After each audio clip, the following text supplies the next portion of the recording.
आता हा खेळ आतमध्ये आहे, हा आपल्याला नकोय, तर ह्या पक्कडचा वापर करायचा. समजा पक्कडचा आणि त्याने असं घट्ट पकडून हा खिळा काढायचा. ओके. हातोडीचा वापर करून खिळा ठोकला आणि पकडचा वापर करून खिळा काढला. ठीक आहे. हे आहे कटर.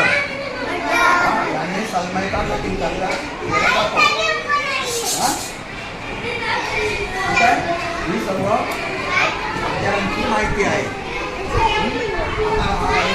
रंगा, याने असा रंगा लाकडीवर मारला जातो. असा रंगा मारून लाकडी प्लेन केल्या जाते. ठीक आहे.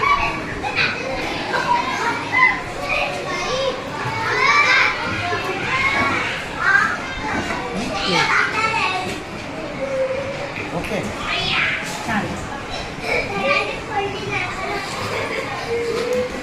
हां, ह्याला काय म्हणतात? हे काय? हे साल आहे, भुसा, लाकडीचा भुसा. ह्याला काय म्हणतात?